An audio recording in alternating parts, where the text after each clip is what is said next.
for Christmas. Damn technology and sisters both, he muttered. I love you too. Have a lovely birthday, Nora said. Emmy Jo sat at Libby's diner through 3 coffee refills, weighing all the pros and cons of the job that morning. She even pulled a pen from her purse and made a list.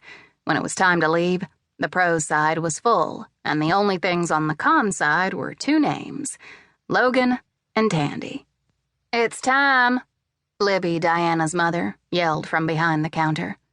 If you are really going to do this, don't be late on your first day. Emmy Jo had spent many hours at Diana's house when she was growing up. Tall, dark-haired, and brown-eyed, Libby had been named for her grandmother, the original Libby.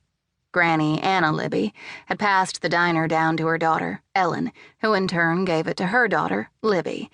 Confusing as it might be to outsiders, everyone in Hickory knew the history. Diana's dad, Philip, and her mother ran the place with the help of a couple of part-time waitresses during the lunch rush. Libby did the waitress work and the bookkeeping. Philip did most of the cooking and helped with bussing. Emmy Jo scooted across the booth seat, took a deep breath, and waved. Wish me luck. You know I do, Libby waved back at her. She'd only been close to the mansion on the hill when she and Diana drove past it one night. Diana had dared her one Halloween to ring the doorbell. She drove right to the house, but she'd been too scared to actually walk up those steps. Now she parked at the foot of the stairs leading up to the front door and waited until 5 minutes to 8 to get out of her car. With each step of the 25 leading to the Thomas mansion, her feet got heavier and her knees weaker, until by the time she reached the top, it was only pure stubbornness that kept her from turning around and going home. The house looked more like a fairy tale castle than a modern-day mansion, with the cut stone and cedar work on the outside. But the grounds were a different story. Last year's leaves covered the stairs and crunched underfoot. There wasn't a flower or even a shrub in sight. It needed someone like Tandy to plant flowers to make the place look inviting. Maybe a few rose bushes and some marigolds and petunias would give it some warmth.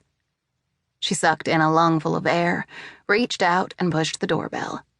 That the house might be haunted did not frighten her one bit. She didn't believe in ghosts or spirits. She didn't even believe in fate.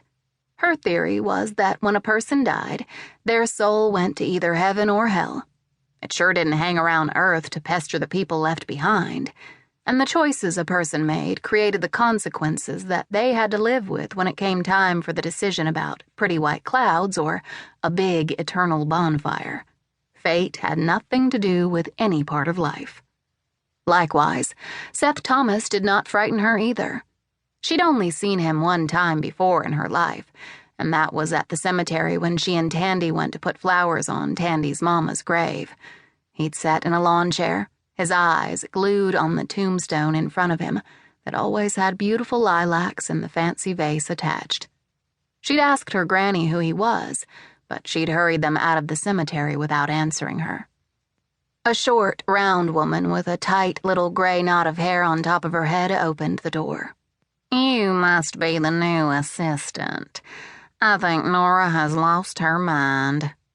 Between the woman's nasal voice and her sour expression, Emmy Jo suspected if she smiled, her face might crack wide open. But come on in. You won't last through today, much less until the end of May. There ain't no television in this house and only one radio. All he listens to is the old country station. She stood to one side and motioned for Emmy Jo to enter the house. Follow me. From now on, you will drive around back and park in the garage and come in by the back door. Emmy Jo had never backed down from a dare, and she wasn't starting that day. Come on, the aggravating voice in her head said. That was not a dare, she was only stating facts. I don't see it the same way, Emmy Jo argued.